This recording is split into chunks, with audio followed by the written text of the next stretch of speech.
Today we're going to be talking about sweet potatoes, and once we get out here and we start looking at our sweet potatoes and they begin to flower, what are some things that these plants are trying to tell us? Of course, floating around the internet is the popular belief that when those flowers come out that it's time to harvest.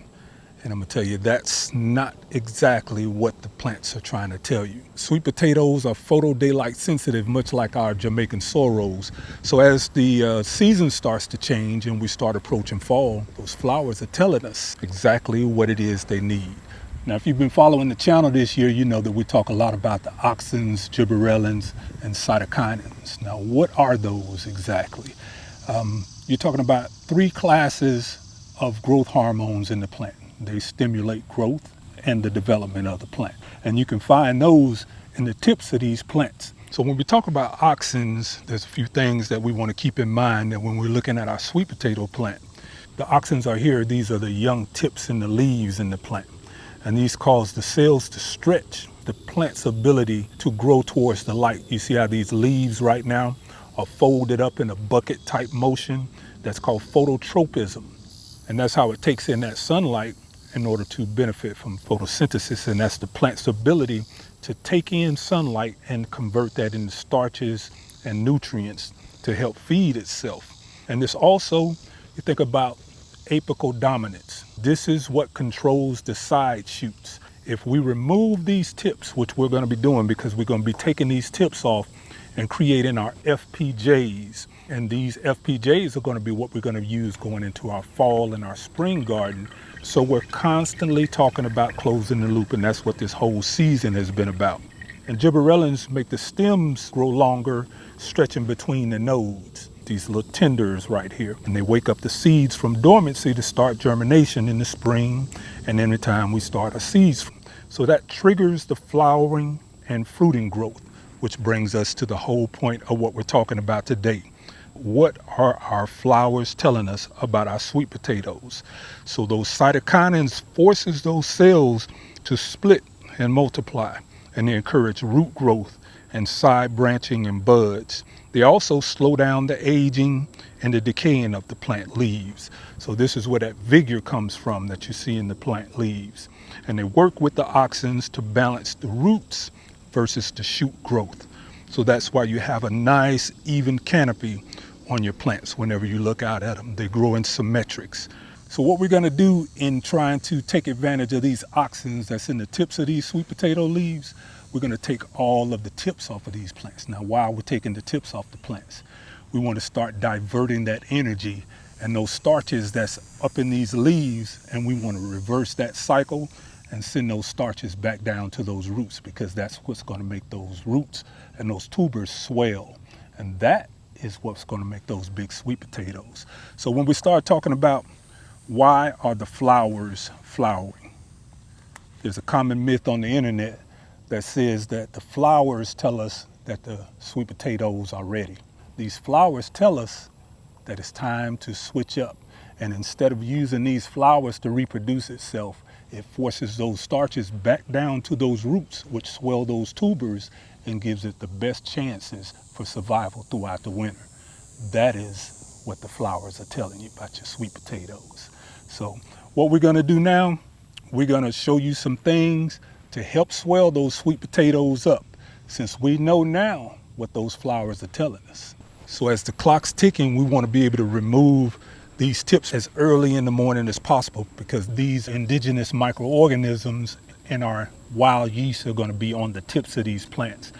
And what we're going to be doing with this is we're going to be taking this and making us an FPJ. Is going to go towards our fall garden to help our seedlings get a good start off, because remember, we're taking those auxins, which are the hormones in the tips of this plant, to help our seed starting for our fall garden. We want to take the top 4 to 6 inches off of each one of these tips.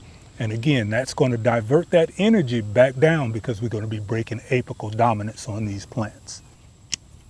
Now you can take those sweet potato slips, just stick them in soil, and within days they'll start to root. That's the result of the hormones, the auxins. That's the power of what we're getting out of these tips right now. That same rooting hormone that allows these to root within days, we're going to be able to use this on our seedlings moving forward. And that's that hormone that we're going to be transferring over to our seedlings. Those are the auxins. Breaking their apical dominance and removing the terminal tips off of these plants. Now, the flowers on regular potatoes tell us a slightly different story, and I think that's where the confusion came in at, in thinking that the flowers on the sweet potato tell us that it's time to harvest. If you think about your regular potatoes, the mid-season point is where you're going to start seeing your flowers. And what that tells us about a regular potato is that you have your first potatoes starting to form underground. Those small little potatoes that you're going to get. That's what the flowers are going to tell you about your regular potatoes. But on our sweet potatoes, the flowers speak a little different language. Those flowers are telling us that we're getting to the end of the season and that the plant needs to start shifting its nutrients and pushing those starches that are in the leaves and pushing them down to the tubers, because that is how the sweet potato plant survives. So we're going to be talking about our potassium sulfate and gypsum, which is calcium sulfate.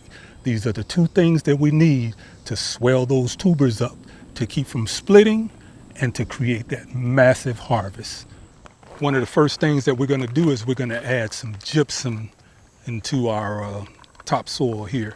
Now, most people are going to think gypsum, because we're down here in Georgia zone 8A, that we need that gypsum to break up the soil and make that soil a little more palatable for those root tubers to swell.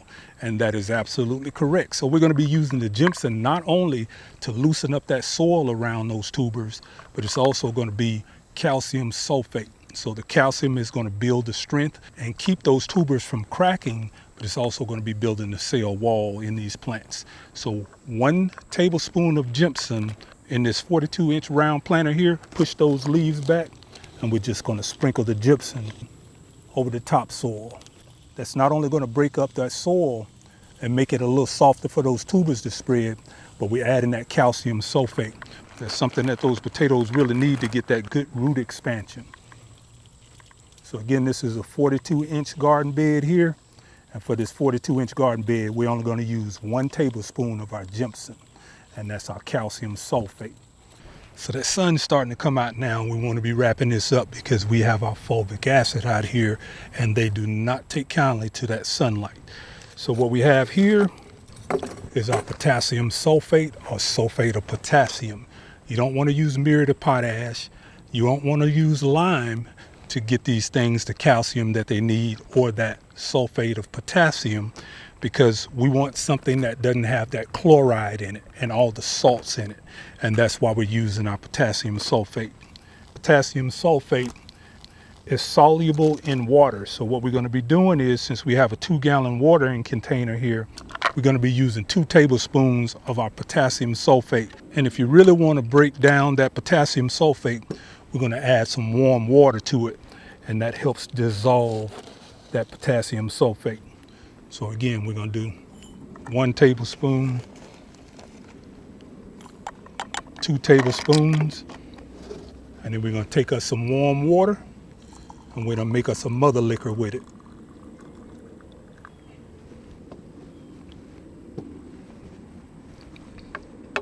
And that's going to help dissolve that potassium sulfate.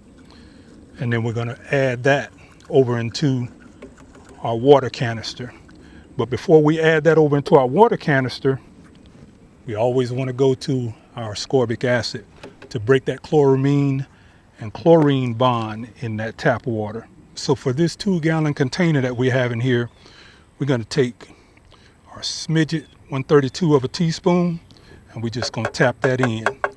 That's all that's needed. You don't need any more than that. Any more than that, you're going to lower the pH. So our ascorbic acid, and that is to break that bond of the chloramine in that tap water.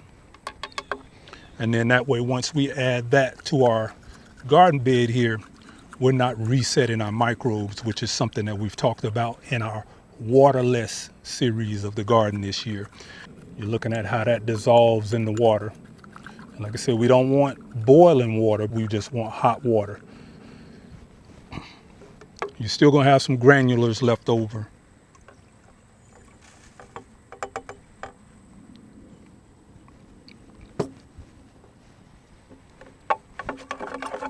And then we're going to mix that in.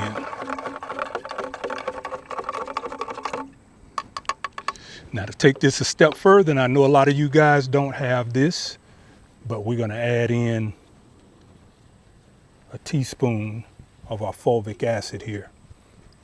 That's our fulvic acid. Now this fulvic acid is gonna cause those nutrients in this potassium sulfate, as well as that calcium sulfate that we just put in there with our gypsum, and it's gonna cause it to lock on and take those nutrients straight up into the roots of this plant. And with this, let's see, where's my dropper? Here it is. And all we're gonna do is take a little bit of my dropper here, and we're gonna drop that into our 2-gallon watering canister. Put this top back on it, and then we're gonna put this back under cover. All of our ferments, one of the things you have to keep in mind that they do not like sunlight. Sunlight will degrade and destroy your bacteria that you're creating with your ferments. And with this potassium sulfate that we just dissolved, we can do this every 10 days, every 7 to 10 days on our garden beds once we start getting those flowers, because that's what the flowers are telling us. The flowers are telling us that it wants a little more of that potassium sulfate as well as that calcium every 7 to 10 days. So we're going to get these inside because we don't want them to wilt too much, and we're going to create our FPJ with these, and that's going to be 50% by weight carbonado sugar and our sweet potato tips. Now you know what our flowers are telling us on our sweet potatoes. You're growing out the box.